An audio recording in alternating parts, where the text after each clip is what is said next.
श्रीराम जय जय राम. सद्गुरू श्री ब्रह्मचैतन्य गोंदावलेकर महाराज यांची प्रवचने म्हणजे जणू वेदमंत्रच. श्री महाराजांनी प्रत्येक दिवसाच्या प्रवचनाबरोबर बोधवचनही सांगितले आहे. या बोधवचनांचा विस्तार एक तत्वनाम या पुस्तकात लीलया स्पष्ट केला आहे. लेखक आहेत रामभक्त श्री रंभ कुलकर्णी. या श्री रामनाम मंत्रित पुस्तकातील आजच्या बोधवचनाचे अभिवाचन मी डॉक्टर सौ शिल्पा कुलकर्णी तुम्हा सर्व भक्तांना सादर नमस्कार करून करीत आहे. आज दिनांक 19 जानेवारी. आजचे बोधवचन. भगवंताला स्मरून काम करीत असताना जे योग्य दिसेल ते त्याच्या इच्छेनेच आहे असे समजून काम करावे. तो असे करील त्याला समाधान झालेच पाहिजे. श्रीराम. स्थूल शरीर आणि सूक्ष्म आत्मा यापैकी सूक्ष्म आत्मा हा खरा आहे, अविनाशी आहे, स्वयंभू आहे, अनादी अनंत निराकार आणि सर्वव्यापी आहे. शरीर जड, मर्त्य, परिच्छिन्न आणि एकदेशी आहे. यापैकी आत्मा मी आहे. अहम ब्रह्मास्मी असं श्रुती सांगते. वेदांचं हे म्हणणं मला पटत नाही. हा देहच मी आहे असं मला का वाटतं?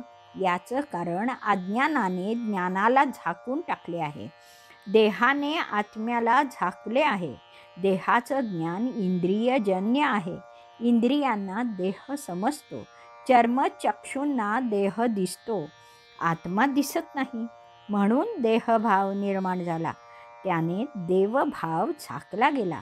हे अज्ञान आहे. अशा संकुचित वृत्तीने आत्मा झाकला गेला. त्याला जीव ही संज्ञा प्राप्त झाली. जीवाला देहाचं सुखदुःख भोगावं लागतं. देह मी मानल्यामुळे मुक्त आत्मा बंदिस्त झाला. देहभाव, वासनामय मन आणि कर्मविपाकाचा सिद्धांत यांची बंधनं त्याच्या भोवती आहेत. अनासक्त वृत्तीने म्हणजे वैराग्याने वासनेतून सुटका होईल. देह सक्षम राहण्यासाठी आवश्यक तेवढंच विषय सेवन केल्याने मन आवरले जाईल. वासनेचा क्षय होईल. वासनेबरोबर तिची 6 रिपूंची पिलावळ पण मनाला सोडून जाईल. मन निश्चल होईल आणि बुद्धी सांगेल त्या विवेकाच्या अधीन होईल. मनाचं उन्मन होईल. देहभाव शून्यवत होईल. जीवाची कर्मबंधनातूनही सुटका होणे आवश्यक आहे. हा कर्मलोक आहे. जन्माला आल्यापासून जीव कर्म करीतच असतो. एक क्षणभरही तो कर्माशिवाय राहत नाही. देह कर्माशिवाय राहत नाही आणि फळाशिवाय कर्म नाही. ते फळ चांगलं किंवा वाईट कोणतंही असेल, ते फळ भोगूनच संपवावे लागते. या जन्मात फळभोग संपला नाही तर ते फळ संचितात जमा होते. अनेक जन्मांचं फळ म्हणजे संचित. त्यातील थोडा भाग म्हणजे प्रारब्ध घेऊन जीव जन्मास येतो. प्रारब्ध भोगून संपवताना नवे कर्मफळ तयार होते. ते क्रियमाण होय. संचित, प्रारब्ध, क्रियमाण यातून सुटका कशी होणार? प्रारब्ध भोगून संपवणे, देहभाव निःशेष करणे. देहभावच गेला तर संचित कुणाच्या माथ्यावर ठेवायचे? ज्याला फाशी द्यायची त्याचा मृत्यू झाला तर फाशी कुणाला द्यायचे? आणि निष्काम कर्मयोगाच्या मदतीने क्रियमाण होऊन द्यायचं नाही.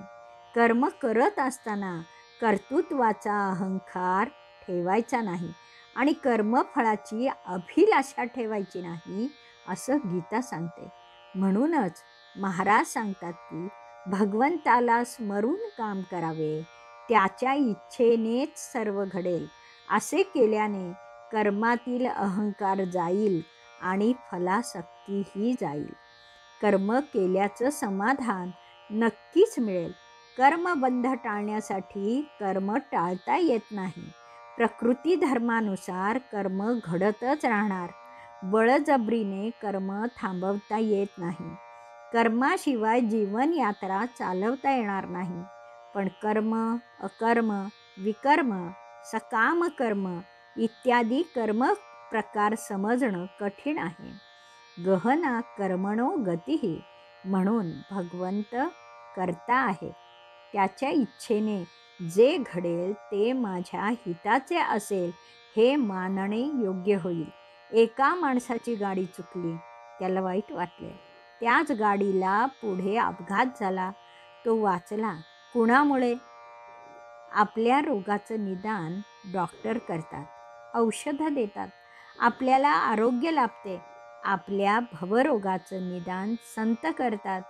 करता धरता हरता भगवंत आहे हे औषधं सांगतात. तसं वागल्याने समाधान लाभते. आणखी काय हवंय? संतांनी सुचवलेला उपाय सोपा असून गुणकारी आहे. श्रीराम समर्थ. जानकी जीवन स्मरण. जय जय राम.